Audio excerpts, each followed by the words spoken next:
आज की कथा में हम श्रवण करेंगे किस प्रकार से भगवान श्री कृष्ण ही सर्वश्रेष्ठ वर है। यह हम श्रवण करेंगे रुक्मिणी और श्री कृष्ण के संवाद से। श्रीमद् भागवतम का दशम स्कंद अध्याय 60वां। यह प्रसंग तब आता है जब अनिरुद्ध की भी शादी हो गई थी और रुक्मी भी मारा गया था। यानी भगवान की रुक्मिणी के साथ विवाह होने के पश्चात 40 साल बीत जाने के बाद यह प्रसंग हुआ होगा। सुखदेव गोस्वामी कहते हैं कि एक दिन जगत के माता पिता तथा ज्ञान प्रदाता, ज्ञान देने वाले भगवान श्री कृष्ण रुक्मिणी जी के साथ पलंग पर सुखपूर्वक बैठे हुए थे और रुक्मिणी जी भी अपनी सखियों के साथ उनको पंखा झल रही थी और उनकी सेवा में इसी प्रकार से नित्य नियुक्त थी। जो सर्वशक्तिमान परमात्मा है भगवान, खेल खेल में ही इस विश्व की सृष्टि कर देते हैं, वह भी केवल अपने दृष्टिपात करने मात्र से, और इस संसार की रक्षा भी करते हैं। वे ही अपनी बनाई हुई धर्म की मर्यादाओं का रक्षण करने के लिए यदुवंश में अवतरित हुए थे, जिसमें मोती की लड़ियां लटक रही थी।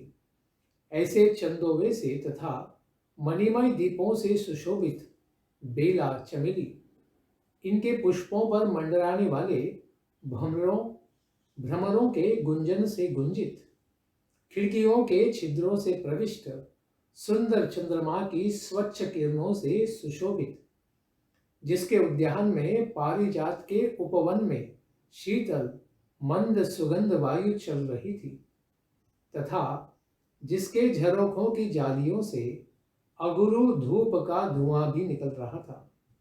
इस प्रकार के उस दिव्य महल में दूध के फेन के समान ही कोमल तथा उजले बिछौने से युक्त पलंग पर संपूर्ण जगत के स्वामी भगवान जगन्नाथ श्री कृष्ण सुखपूर्वक बैठे हुए थे और ऐसे अपने पति महाराज श्री कृष्ण की सेवा में रुक्मिणी जी युक्त हो गई थी। अपनी सखी के हाथ से रत्न जड़ित दंड वाले चामर को वो ले लेती है और उससे सर्वशक्तिमान अपने पतिदेव भगवान श्री कृष्ण को हवा कर रही थी। भगवान श्री कृष्ण के सन्निकट में ही विद्यमान जिनके पैरों के नुपुर बज रहे थे, क्योंकि हवा करते हुए वे थोड़ी हिलती भी थी। हाथों के अग्रभाग में विद्यमान अंगूठी, कंगन और चमचल चामर भी विद्यमान थे। आंचल के नीचे छिपे हुए स्तनों में लगे केसर की लालिमा से लाल लाल प्रतीत होने वाला हार चमक रहा था तथा कमर में बहुमूल्य करधनी भी लटक रही थी। इस प्रकार की देवी लक्ष्मी ही है रुक्मिणी जी, सुशोभित हो रही थी। जो लीला पूर्वक इस प्रकार से भगवान ने श्री कृष्ण विग्रह को संसार के सामने प्रकट किया था, ऐसे भगवान इस प्रकार सारे जीवों के लिए आश्रय है। उनके अलावा किसी और जीव के पास आश्रय प्राप्त करके जीव कभी भी सुखी नहीं हो सकता। इस प्रकार भगवान की सेवा करती हुई यह लक्ष्मी जी अत्यंत प्रसन्न, मुस्कुराते हुए भगवान के घुंघराले केश, कानों के कुंडल और गले के हार से सुशोभित मुखचंद्र से मुस्कुराहट से अमृत वर्षा करने वाली रुक्मिणी जी से भगवान कहते हैं कि हे राजकुमारी, जिनके पास लोकपालों के समान महान ऐश्वर्य और संपत्ति है, जो बड़े महानुभाव है तथा सौंदर्य, औदार्य और बल में भी बहुत आगे बढ़े हैं, इस प्रकार के बड़े बड़े राजा तुमसे विवाह करना चाहते थे, जो तुम्हारे लिए कामोन्मत्त होकर तुम्हारे याचक बने हुए थे। ऐसे शिशुपाल आदि बड़े बड़े वीरों को तुम्हारे पिता और भाई, जिनसे विवाह करने के लिए तुम्हारा वाग्दान भी कर चुके थे, बात भी हो चुकी थी, उन सबों को छोड़कर मेरे जैसे व्यक्ति जो किसी भी तरह तुम्हारे समान नहीं है, ऐसे तुमको अपना पति तुमने हमें क्यों स्वीकार किया है? इस प्रकार से मानो रुक्मिणी की परीक्षा ही करते हैं भगवान। आगे कहते हैं कि हे सुंदरी, हम तो बड़े बड़े राजाओं से डरकर ही यहाँ पर समुद्र में आकर निवास कर रहे हैं। बलवान राजाओं से मेरा बड़ा ही बैर भी हो चुका है और प्रायः राज सिंहासन के अधिकार से भी हम सब लोग वंचित हैं, क्योंकि ययाति महाराज का शाप ही था कि यदु के पुत्र कभी भी भारत का राज्य प्राप्त नहीं करेंगे। इसलिए हम भारत से बाहर आकर यहाँ समुद्र में रहते हैं। हे सुंदरी, लोगों को भी यह भी मालूम नहीं है कि मैं किस मार्ग के अनुयायी बन चुका हूँ, यानी मैं किसकी आराधना करता हूँ यह भी कोई बता नहीं सकता है। हम तो लौकिक व्यवहार का भी ठीक ठीक से पालन नहीं करते हैं, और जो स्त्रियां मुझ जैसे व्यक्ति का आश्रय करती हैं वे तो प्रायः कष्ट ही भोगती हैं, उन्हें ज्यादा सुख का अनुभव नहीं होगा। जिस प्रकार से वृंदावन की सखियों ने भगवान से प्रेम किया, लेकिन भगवान से बिछुड़ने के बाद उन्हें कितना कष्ट हुआ। हे सुंदरी, मैं तो सदा से अकिंचन हूं और अकिंचन लोगों से ही मैं प्रेम भी करता हूं। यही कारण है कि प्रायः वे लोग जो मुझे अपने को धनी मानते हैं वे मेरा भजन नहीं करते हैं। जो स्वयं को धनवान मानते हैं वे ऐसे भगवान अकिंचन का भजन नहीं करते हैं, क्योंकि उनको मद हो जाता है। लेकिन जिनके पास कुछ भी नहीं है ऐसे अकिंचन लोगों के वित्त हैं, धन है भगवान।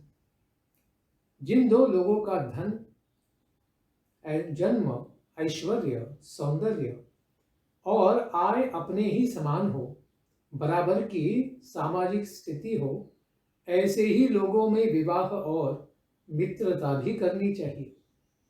अपने से उत्तम हो या अधम हो, ऐसे लोगों से संबंध नहीं करना चाहिए।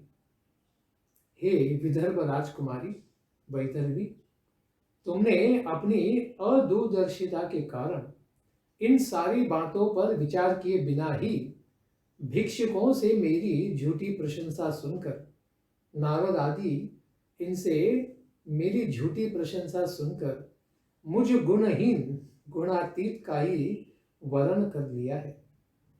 अतएव अब भी तुम अपने अनुकूल किसी दूसरे क्षत्रिय का वर्ण कर लो, अभी भी समय गया नहीं है, जिससे कि तुम्हारी इस लोक में और परलोक में अभिलाषाएं पूर्ण हो सके। हे सुंदरी, शिशुपाल, शाल्व, जरासंध या दंतवक्र आदि सब राजागण मुझसे बड़े द्वेष करते हैं। तुम्हारा बड़ा भाई रुक्मी भी तो मुझसे बहुत अधिक द्वेष करता है।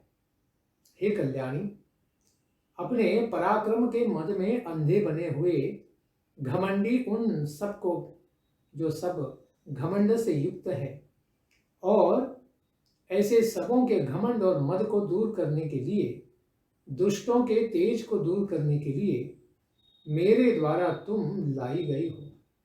मैंने उन लोगों को बहुत बड़ी चुनौती देकर ही उनका गर्व हरण कर लिया है या गर्वापनोदन कर दिया है, इसीलिए तुमको लाया था। मैं तो निश्चित रूप से उदासीन रहने वाला हूं।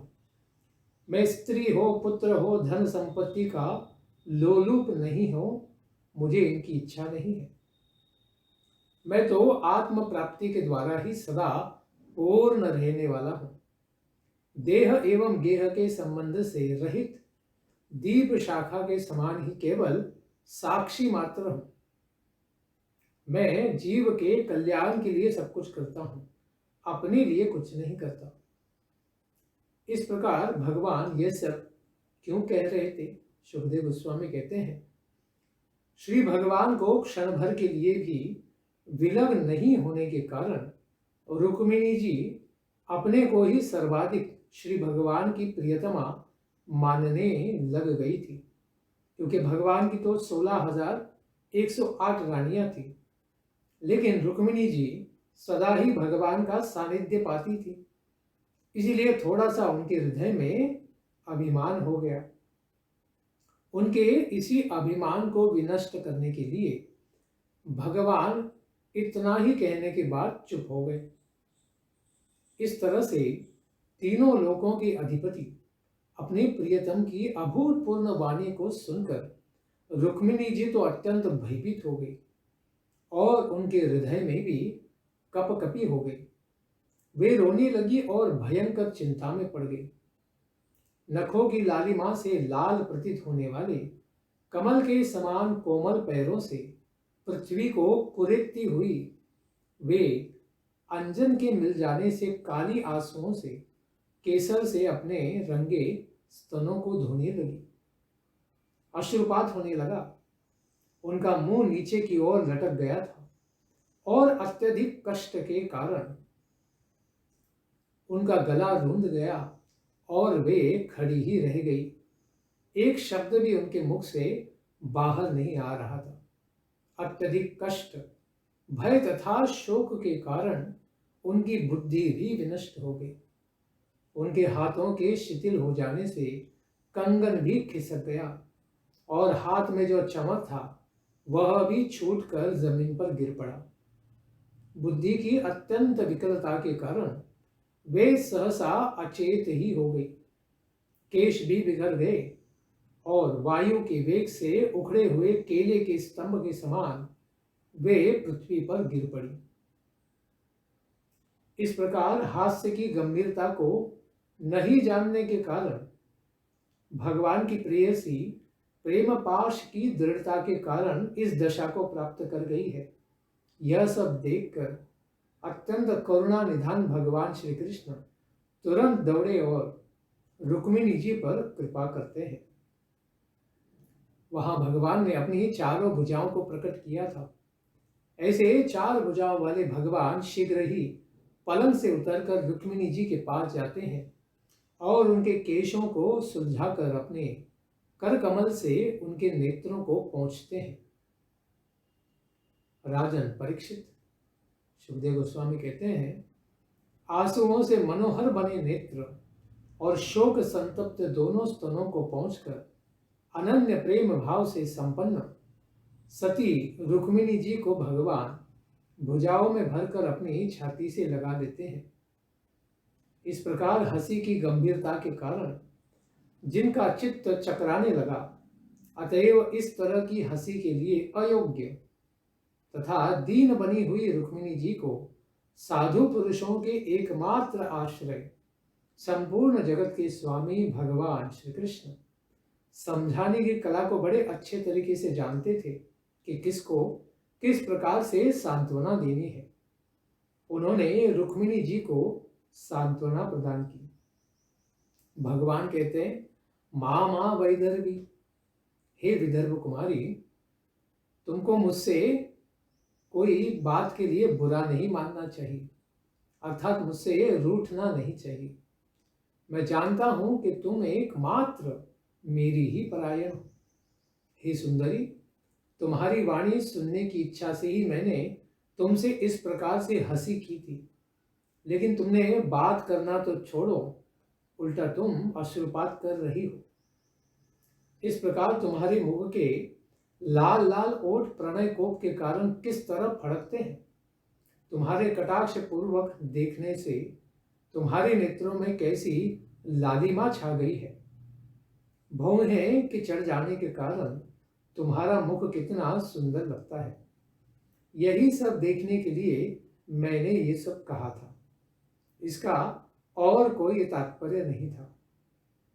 हे प्रियतमे सुंदरी, गृहस्थों के लिए घर गृहस्थी का तो इतना ही सर्वश्रेष्ठ लाभ है कि अपनी प्रियतमा के साथ हास परिहास कुछ देर कर लिया जाए। और इसी हास परिहास के द्वारा समय बिता लिया जाए। सुखदेव गोस्वामी कहते हैं, इस तरह से श्री भगवान के द्वारा समझाए जाने पर विदर्भ राजकुमारी रुक्मिणी जी ने उसे केवल हंसी समझकर फिर भगवान श्री कृष्ण के द्वारा त्याग दिए जाने का जो भय था उसे उन्होंने त्याग दिया। वे शांत हो गई।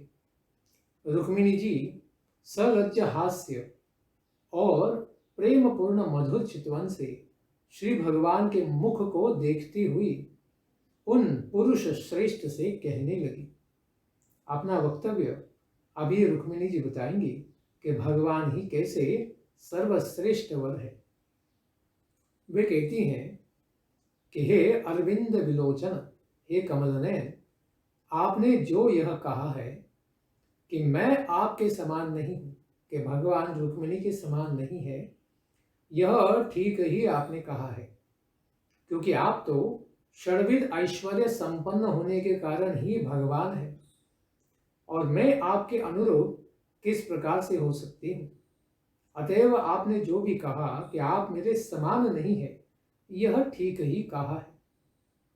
कहा तो आप अपनी अखंड महिमा में स्थित रहने वाले, आप तीनों गुणों के स्वामी हैं, फिर भी आप गुणातीत हैं तथा ब्रह्मा आदि देवताओं से सेवित हैं।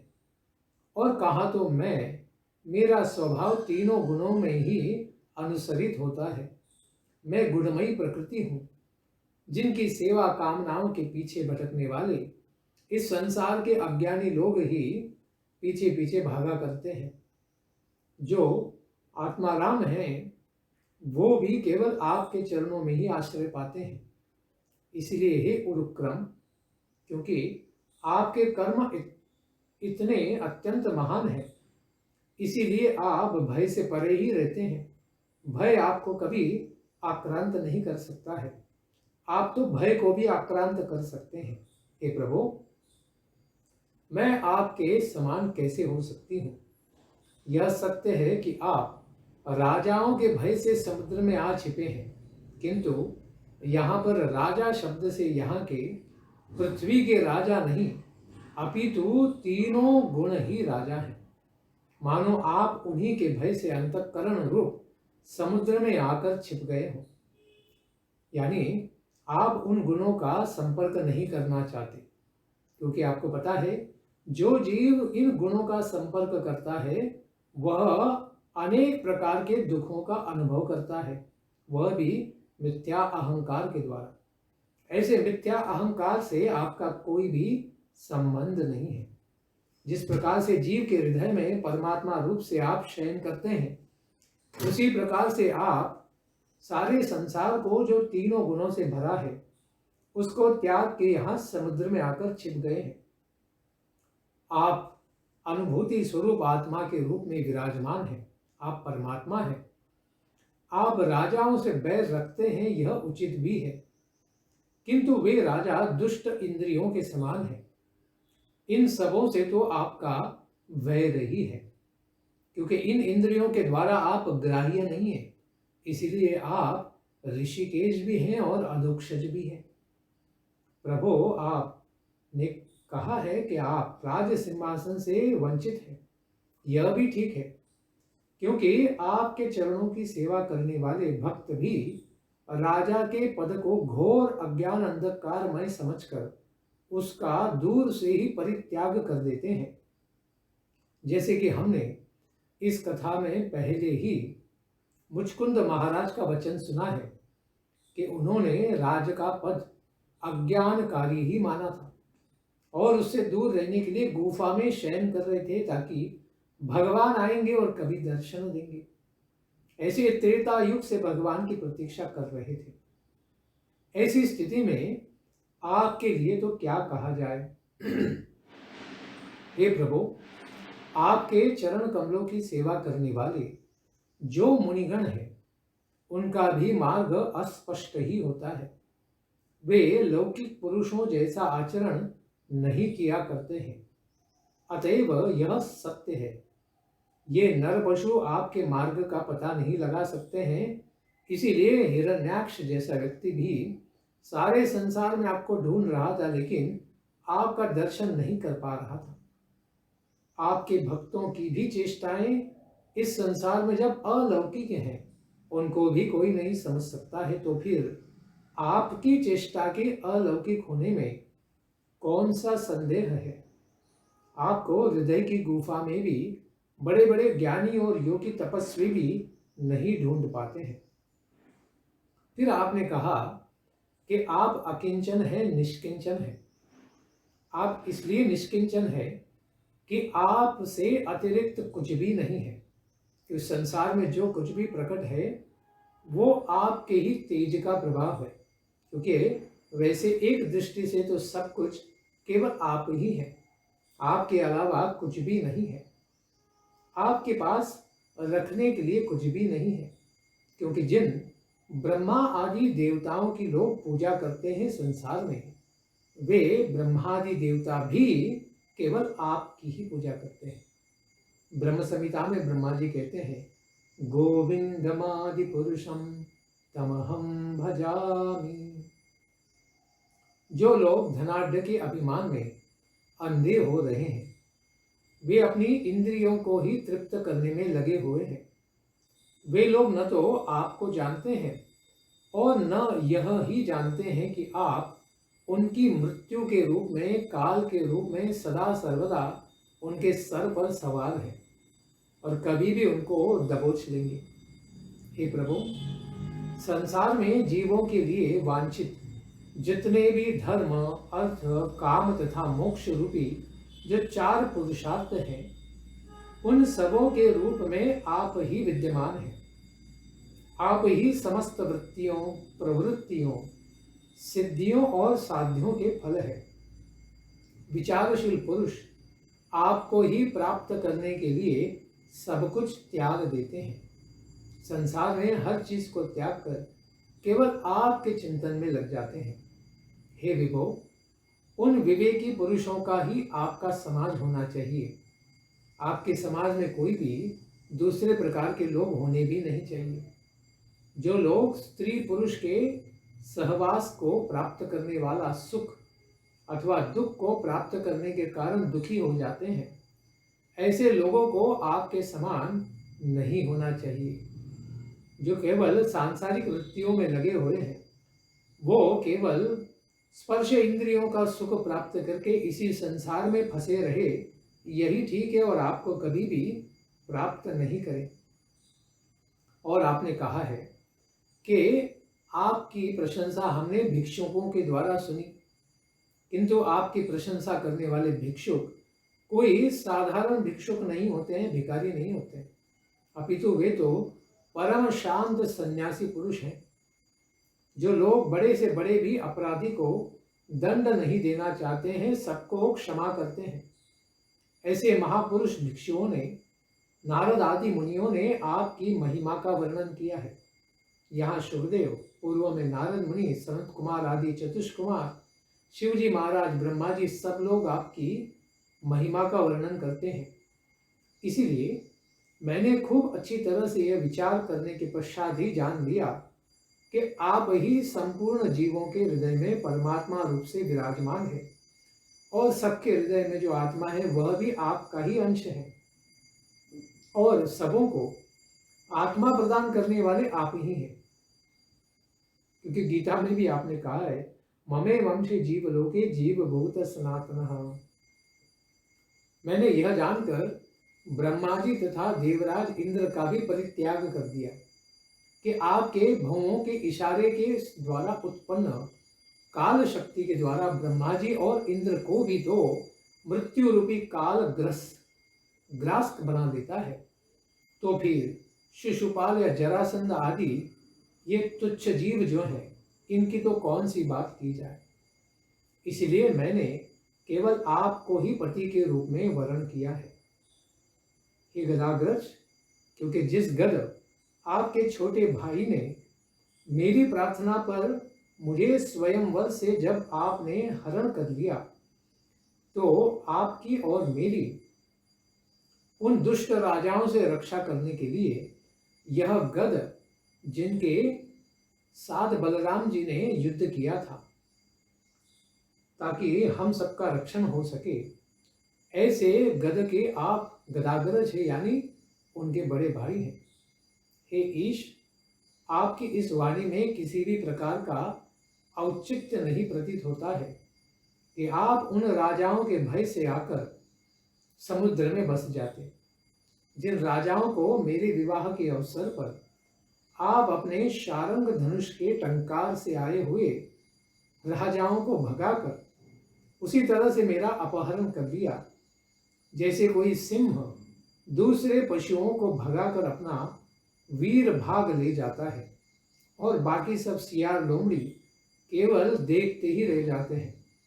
क्योंकि जब भगवान ने रुक्मिणी जी का हरण किया था तो बाकी लोग इतने स्तंभित होकर देख रहे थे कि उन्हें पता भी नहीं चल रहा है कि हो क्या रहा है। सब लोग बस आंखें खोलकर देखते रह गए थे। हे कमलनयन, जिस आपको प्राप्त करने की इच्छा से प्राचीन काल के बड़े बड़े राजश्रेष्ठ अपने एक छत्र राज्य का परित्याग करके, जैसे वेन के पिता अंग महाराज, वेन के पुत्र पृथ्वी महाराज, जयंत के पुत्र भरत, नहुष के पुत्र ययाति महाराज तथा गय महाराज आदि सब लोग वन में चले गए थे, वे आपके मार्ग का अनुसरण करके इस समय कष्ट का अनुभव कर रहे हैं क्या? क्योंकि आपने कहा जो आपके चरणों का आश्रय लेता है वह अनेक दुखों को पाता है। तो क्या इन सब लोगों ने दुख पाया है या मोक्ष पा लिया? हे आर्यपुत्र, आप कहते हैं कि तुम किसी और राजकुमार को वरण कर लो। भगवान, आप तो समस्त कल्याण गुणों के एकमात्र आश्रय हैं। सारे गुण आपसे ही प्रकट होते हैं, या फिर गुण भी आपके चरणों में ही आश्रय पाते हैं।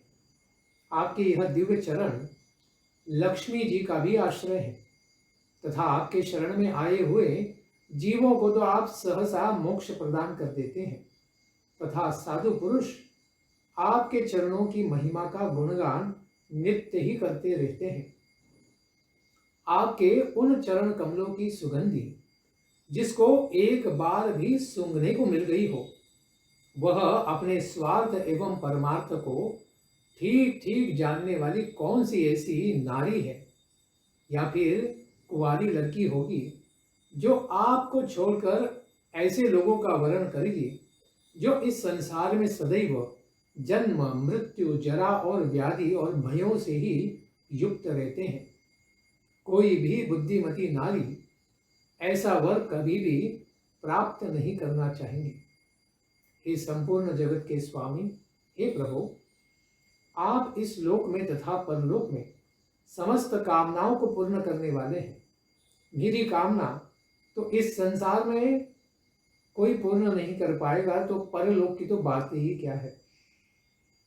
मैंने आपका वर्ण अपने अनुरूप ही समझकर किया है। आप सबों के परमात्मा हैं।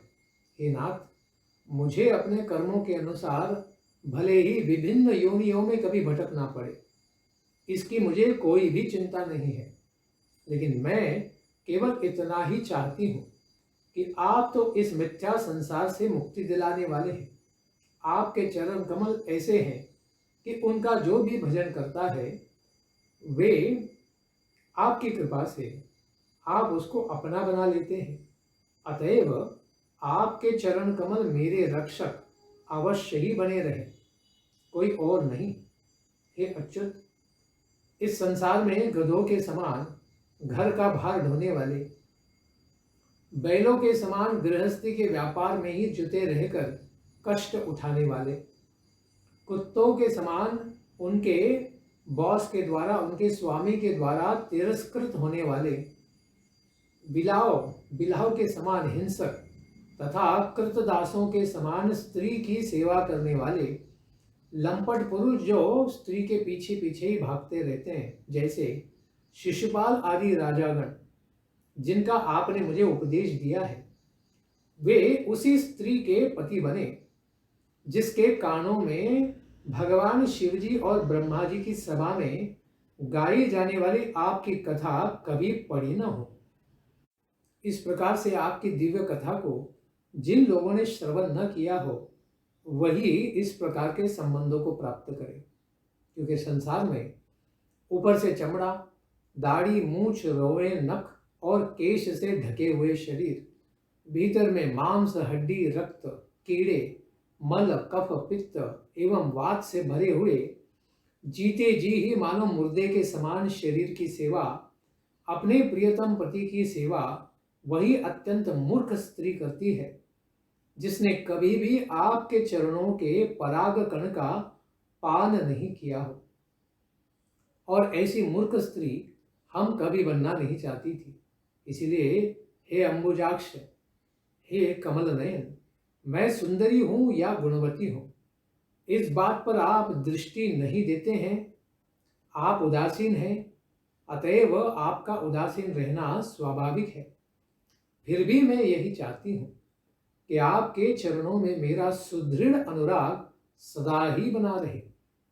हे अंबुजाक्ष, जब आप विश्व की समृद्धि के लिए, इस संसार की उत्पत्ति करने के लिए प्रकृति रूपा मुझ पर आपका रज इक्षित दर्शन कराते हैं, मेरी ओर कारुण्य कटाक्ष करते हैं, यह मेरे ऊपर आपकी बहुत बड़ी कृपा है जिसके द्वारा सारी सृष्टि प्रकट हो सकती है। और रुक्मिणी जी के संबंध में प्रद्युम्न प्रकट हुए थे। हे मधुसूदन, आपने यह जो कहा कि तुम अपने अनुरूप किसी पति का वर्ण कर लो, आपकी इस वाणी को मैं मिथ्या नहीं मानती हूं, क्योंकि काशीराज की पुत्री अंबा भीष्म के द्वारा जीती गई थी। उससे भिन्न पुरुष शाल्व में उसका प्रेम था।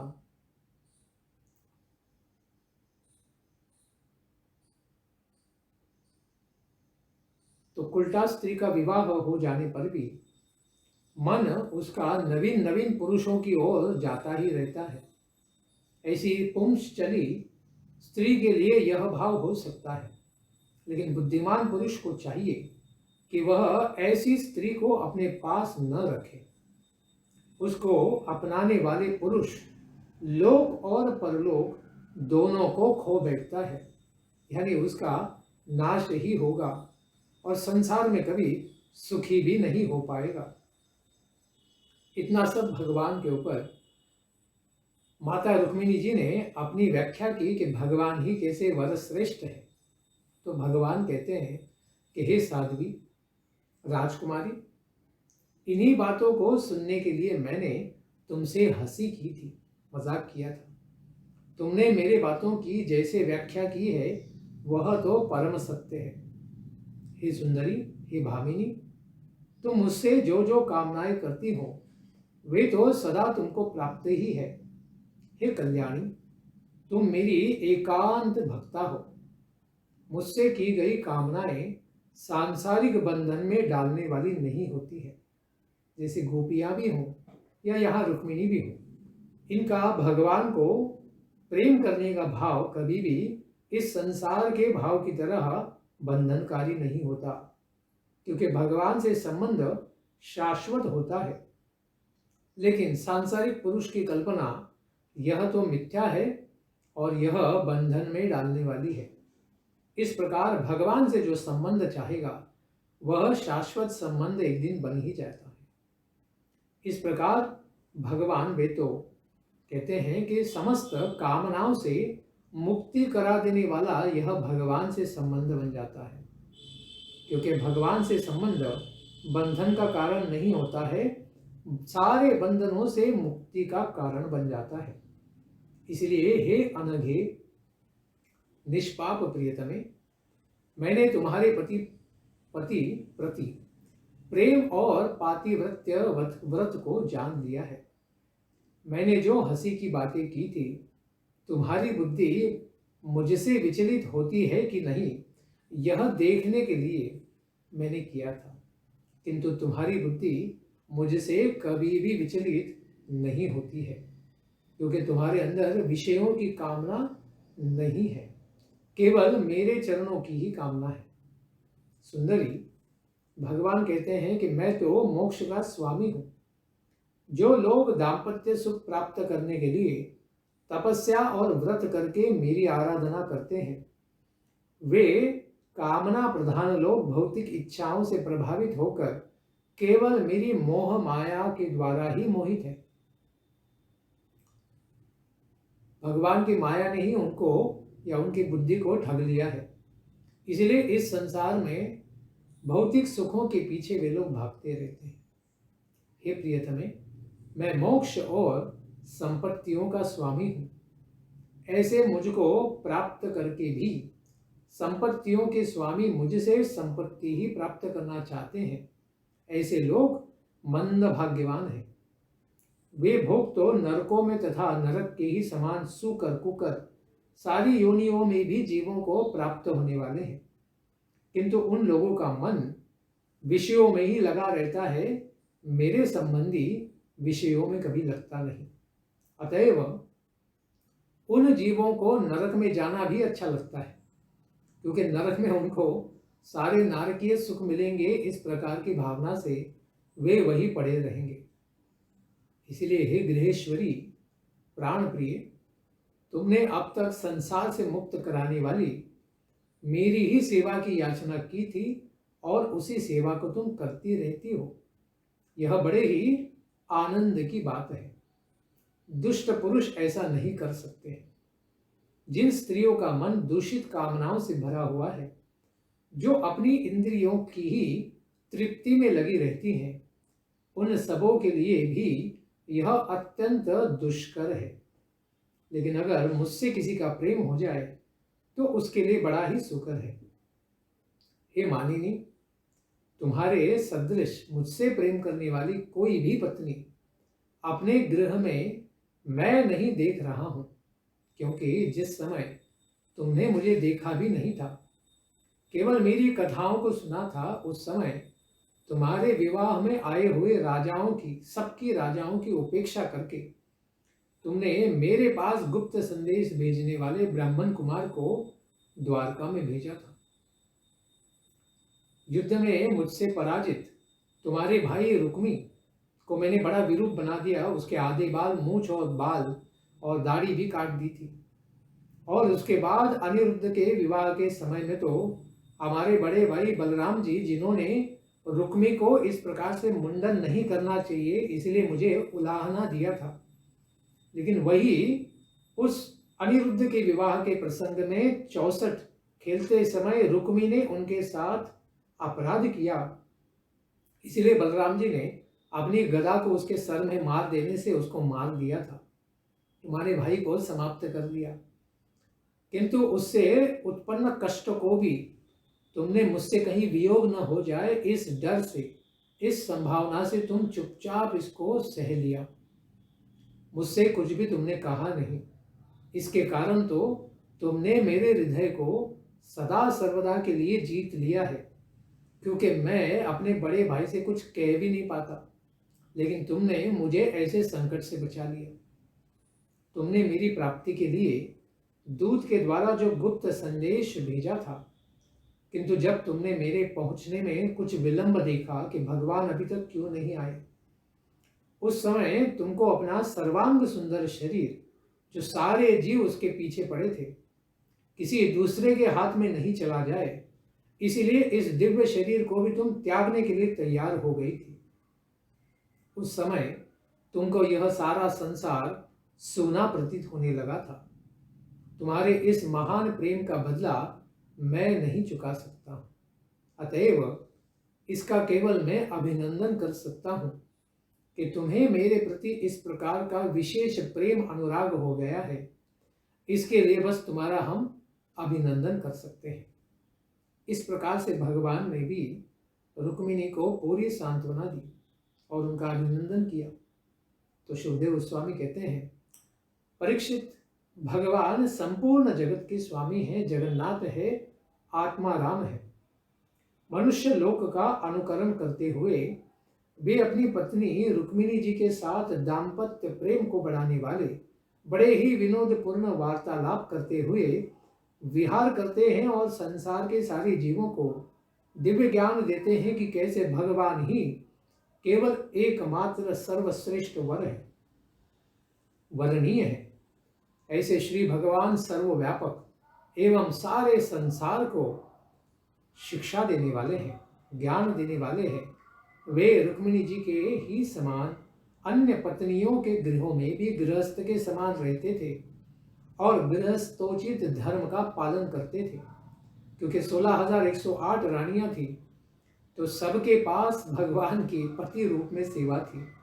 तो उन तत्सम सारे कर्तव्यों को करते हुए भगवान इस प्रकार से लीला करते हैं। और अब सारी पत्नियां सेवक और पुत्रियों को आनंद देते हुए द्वारका में लीला करते हैं। इसके पश्चात की लीला को हम श्रवण करेंगे आने वाले सत्र में। धन्यवाद। हरे कृष्ण। ग्रंथराज श्रीमद्भागवतम की जय। निताई गौर प्रेमानंदे हरि हरि बोल। जय जय श्री राधे श्याम। जय जय श्री वृंदावन धाम।